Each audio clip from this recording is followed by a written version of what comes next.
भोर भई नंद भवन के आंगन में यशोदा मैया बैठी दधी बिलो रही है।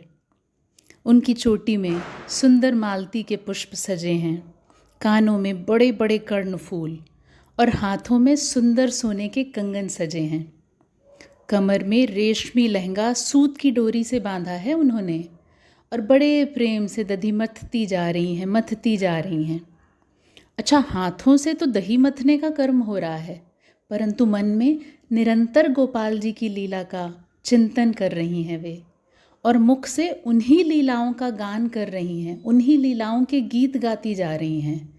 भक्ति की साक्षात मूर्ति बनी हमारी यशोदा मैया यही तो बता रही हैं कि एक भक्त का सच्चा स्वरूप क्या होता है।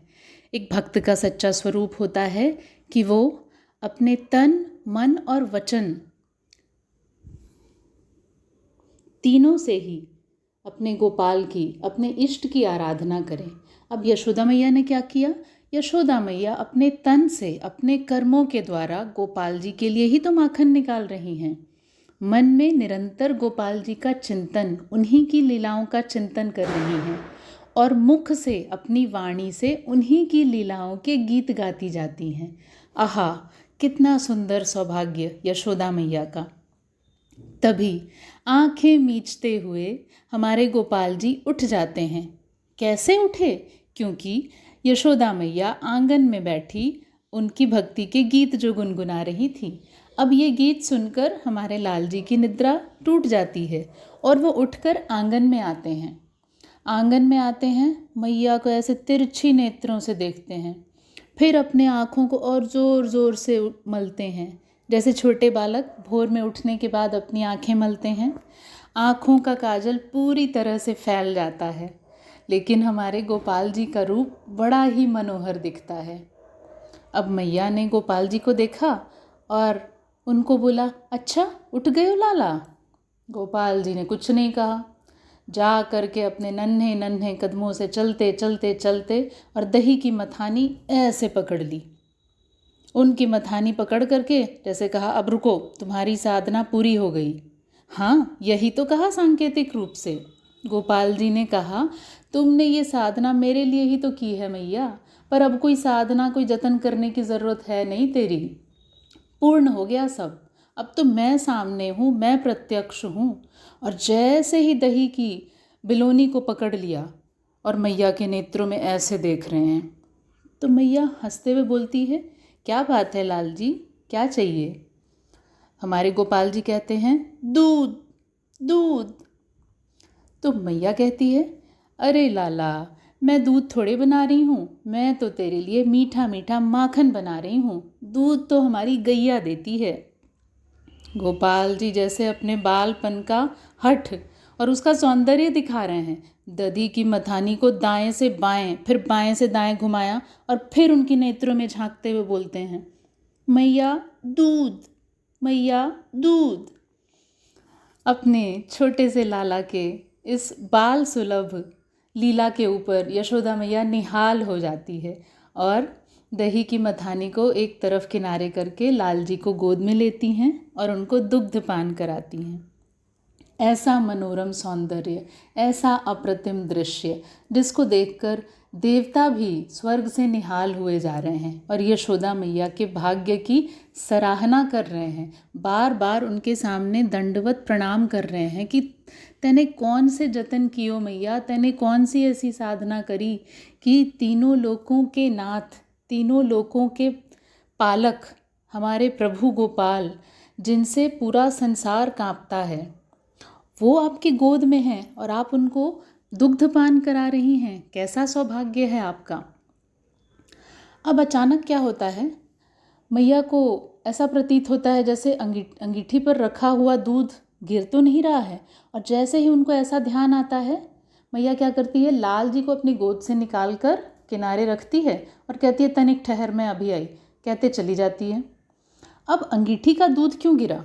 अंगीठी पर जो दूध रखा था वो पद्मा गैया का दूध था।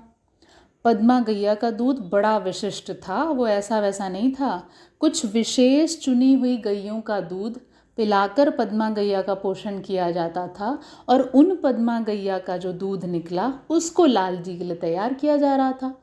अब पद्मा गैया की दूध ने क्या सोचा, देखो लाल जी जब लीला करने के लिए ब्रज में आए तो उनके चरण ब्रज में पड़ते के साथ जड़ चेतन सभी वस्तुओं में भक्ति का सैलाब उमड़ पड़ा था, चाहे वो जड़ हो या चेतन। तो पद्मा गैया के दूध ने भी सोचा, अरे मैं तो बरसों से ये आस लगाए बैठी थी कि कब लाल जी के मुख का स्पर्श होगा, कब उनके होठों का स्पर्श होगा, कब मुझे ये सौभाग्य मिलेगा कि मैं उनकी क्षुधा को शांत करूं, मैं उनकी सेवा कर सकूं किसी रूप में। और लो, ये तो मैया का दूध पी रहे हैं, तो मेरा दूध तो पीने से रहे। तो जब मुझे पिएंगे ही नहीं, मुझे भोग ही नहीं लगाएंगे, तो मैं जीवित रह के क्या करूं? इससे तो बेहतर है कि मैं प्राणों को त्याग दूं। और यही सोच करके उस दूध ने अपने आप को एक तरीके से अग्नि में विसर्जित करना शुरू कर दिया। अब मैया पहुंचती है, मैया झट से दूध को संभालती है, नीचे उतारती है, सब व्यवस्थित करके फिर सोचती है अब लौट के जाऊं। अब इधर क्या हुआ, जैसे ही मैया अंगीठी की तरफ गई थी कि मैं दूध को संभालूं, गोपाल जी आंखें तिरछी करके देखते हैं और दोनों हाथ कमर के ऊपर। 3.5 साल का बालक, अब आप जरा कल्पना करिए कि कैसे दिख रहे होंगे वो, कमर पर दोनों हाथ रखे और यशोदा मैया जा रही है और वो पीछे से क्रोध भरे नेत्रों से उन्हें देख रहे हैं। अच्छा, मुझे छोड़ करके चल दी, मुझसे ज़्यादा किससे प्रेम है मैया को जो मुझे छोड़ करके चल दी? ये दूध, ये अंगीठी और ये सब कुछ मुझसे ज़्यादा प्रिय है क्या मैया को? और यही सोच करके लाल जी को बड़ा क्रोध आया। जब क्रोध आया तो लाल जी ने क्या किया, वहीं पर पड़ी थी एक बांस की डंडी, उसको उठाया, उसको ले करके जो दधी की मटकी रखी थी उसको मार मार करके फोड़ दिया। इतने से भी मन नहीं भरा लाल जी का। फिर अंदर जो रसोई थी जहाँ पर सारी सामग्री माखन दही दूध सब रखा था, अब बड़ी सी एक डंडी लेकर के आए और सारे दूध दही माखन के भांड सबको फोड़ दिए और पूरा दही दूध सब नंद भवन के आंगन में दूध दही सब बह रहा है। अब यहाँ पर ये भी भाव देखने को मिलता है कि जब लाल जी को क्रोध आया तो देखिए जो विकार हैं, काम क्रोध लोभ मोह, वो भी अपने आप में धन्य हो गए। कहते हैं जब लाल जी के भीतर ये इच्छा हुई, माने काम उत्पन्न हुआ कि मैं मैया के दूध का पान करूं, तो काम भी अपने आप को धन्य मान रहा है। कह रहा है कि देखो, अगर मैं त्रिभुवन पति के भीतर जाग गया तो मैं तो अपने आप में शुद्ध हो गया। उसी प्रकार जब लाल जी को क्रोध आया और उनके नेत्रों से वो क्रोध निकला, तो क्रोध भी अपने आप को सौभाग्यशाली मान रहा है। काम क्रोध लोभ मोह ये सब विकार हैं, लेकिन परमात्मा के भीतर प्रकट होने पर इन विकारों की भी शुद्धि हो जाती है। कैसा सुंदर भाव है। अब जब ये सारा फोड़ फाड़ मचा रहे थे गोपाल जी, तो थोड़ा तो उन्होंने माखन खुद खाया, थोड़ा दूध भी पिया। गुस्से में ही कर रहे हैं ये सब कुछ कि मैं सब खा लूँगा, मैया के पास तो नहीं जाऊँगा दूध पीने, मुझे छोड़ के चली गई थी। फिर सोचा अब तो इतना दूध दही माखन गिर गया, अब इसका क्या करूँ। बंसी उठाई और उस पर सुंदर सी धुन छेड़ दी। जैसे धुन छेड़ी, अब लाल जी की जो टोली है, उनकी जो मंडली है, वो तो उनकी भाषा समझ ही जाते हैं ना। जितने भी बंदरों की टोली थी, जितनी उनकी मित्र मंडली थी, सब समझ गए कि कन्हैया का बुलावा आ रहा है। सब जहाँ तहाँ से बस दौड़े दौड़े सब नंद भवन के आंगन में पहुँच गए। अब लाल जी क्या करते हैं, भीतर कोठरी में जा कर के एक उखल रखा था, उखल उल्टा रखा था, तो उसके ऊपर लाल जी चढ़ जाते हैं और ऊपर छींके पे रखा एक माखन की मटकी, उसको पहले फोड़ते हैं और फिर जो मक्खन निकलता है खुद भी खा रहे हैं, ऐसे मुंह से चाटते जा रहे हैं, बंदरों को पवा रहे हैं, मित्र मंडली को पवा रहे हैं। तभी पायल की रुन झुन आवाज़ सुनाई देती है। तो जैसे ये रुनझुन आवाज़ आती है, जितनी मित्र मंडली है ठाकुर जी की और सारे बंदर, ये सब चौकन्ने हो जाते हैं कि लगता है मैया आ रही है। और जैसे उनको आभास होता है कि यशोदा मैया आ रही है, सब के सब 9 2 11 बच जाते हैं। कौन? अकेले लाल जी। अब लाल जी तो सोच रहे हैं सब मेरे आसपास हैं। फिर अचानक बोलते हैं क्या हुआ, सब इतने शांत क्यों हो गए। पीछे मुड़ करके देखते हैं कि तो कोई है ही नहीं, कोई मित्र मंडली नहीं, कोई वानर सेना नहीं। कौन है, तो यशोदा मैया खड़ी है। अब यशोदा मैया के हाथ में एक डंडी भी है और वो डंडा लेकर के यशोदा मैया जो खड़ी है नेत्रों में क्रोध लेकर के, तब लाल जी क्या करते हैं, वो मैया को देखकर डर जाते हैं। बाप रे, मैंने इतना उत्पात मचा दिया, मैया छोड़ेगी क्या मुझे। हाथ में डंडा और लिया है, आंखों से देखो क्रोध झलक रहा है। आज तो मेरी अच्छी सी कुटाई हो जाएगी, भाग लूँ मैं यहाँ से, उसी में भलाई है। अब यही सोच करके हमारे लाल जी चौकड़ी भरते हुए भागना शुरू करते हैं, दौड़ना शुरू करते हैं, नेत्रों में भय समाया हुआ। और हमारे संत जन इतना सुंदर वर्णन करते हैं गोपाल जी के इस रूप का कि तीनों लोकों के स्वामी त्रिभुवनपति, जिनके एक संकेत मात्र करने से पूरी सृष्टि हिल जाती है, जिनके एक संकेत मात्र करने से सृष्टि में असंभव भी संभव हो जाता है, वैसे हमारे त्रिभुवनपति अपनी मैया के हाथ में डंडा देखकर डरे जा रहे हैं। उनकी आंखें बिल्कुल फैल गई हैं डर के मारे और चेहरा पीला पड़ गया है और वो दौड़ते जा रहे हैं, दौड़ते जा रहे हैं। मैया पीछे पीछे डंडा लेकर दौड़ रही है, आगे आगे लाल जी दौड़ रहे हैं।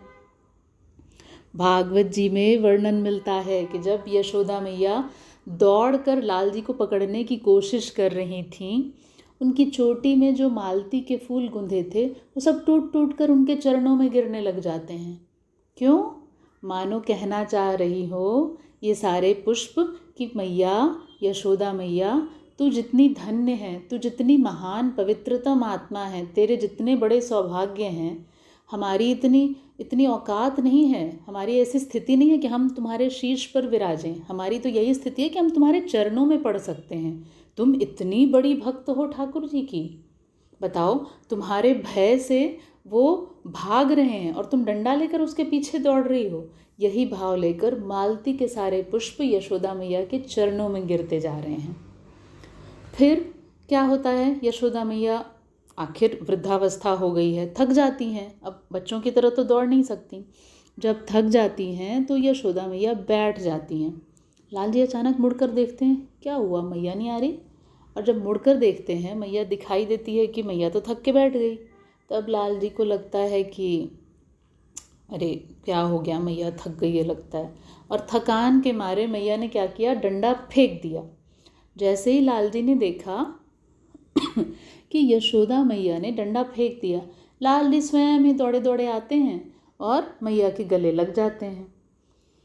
मानो सांकेतिक रूप से हमारे गोपाल जी ये कहना चाहते हैं कि जब तक साधन का डंडा हाथ में लिए बैठे रहोगे कि मैं तो इतना बड़ा तपस्वी हूँ, मैं तो इतना बड़ा साधक हूँ, मैंने इतने मंत्र जप कर लिए, मैंने इतना दान कर लिया, मैंने इतनी कथा सुन ली, ये सब डंडे ही तो हैं जो हम ले करके बैठे रहते हैं।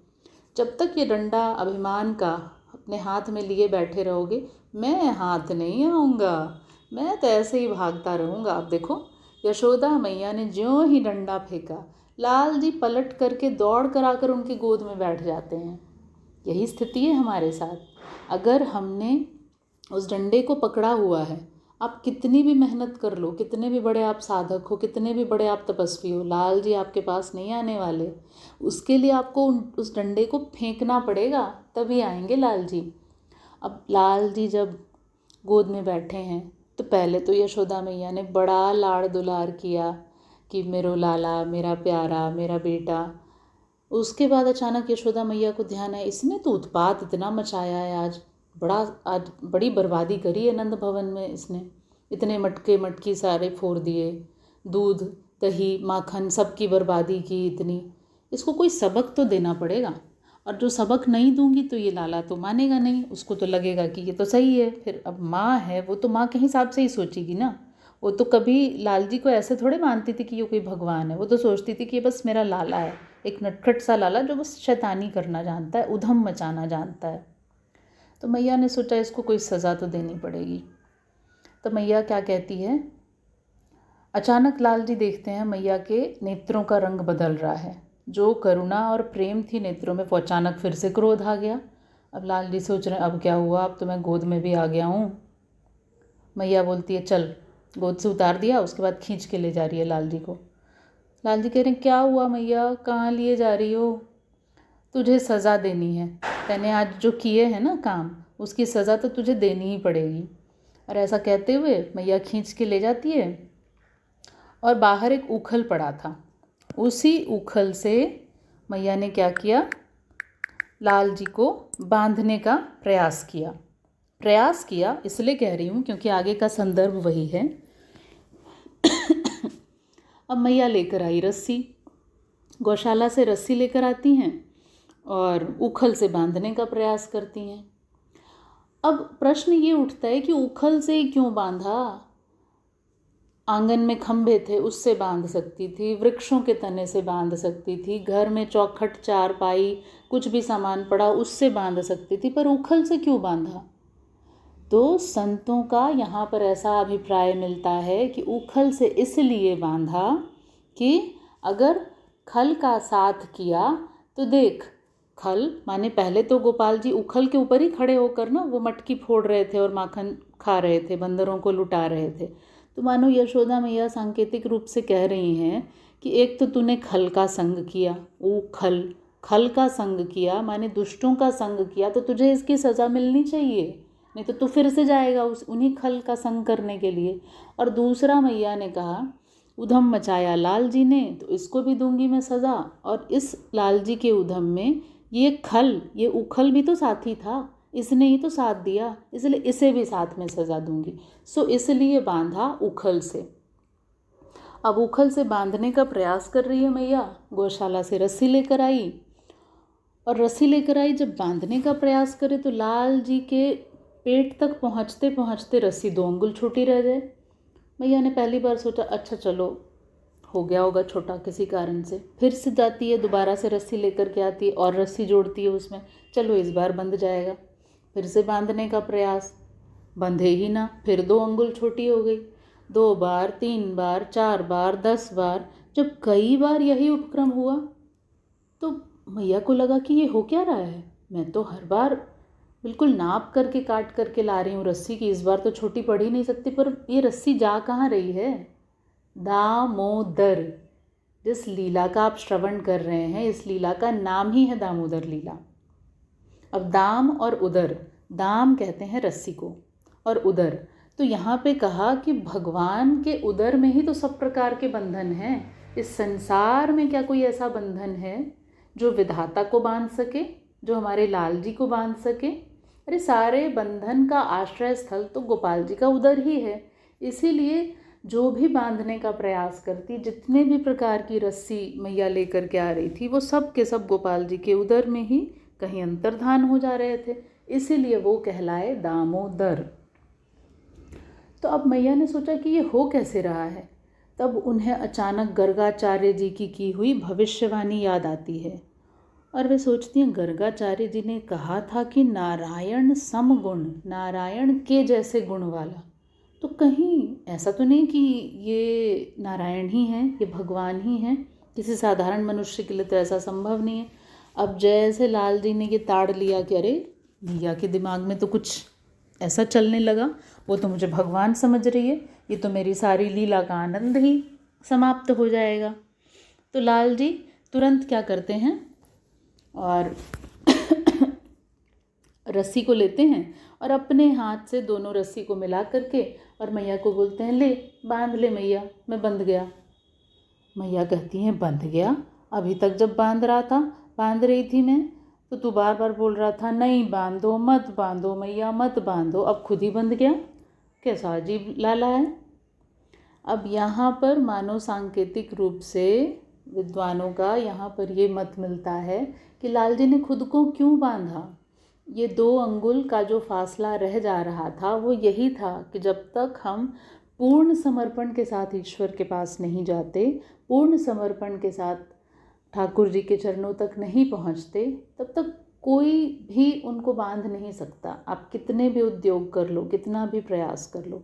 और ये 2 अंगुल का फासला पूरा कैसे होता है? जब आप पूरी तरह से उनके चरणों में समर्पित हो जाएं।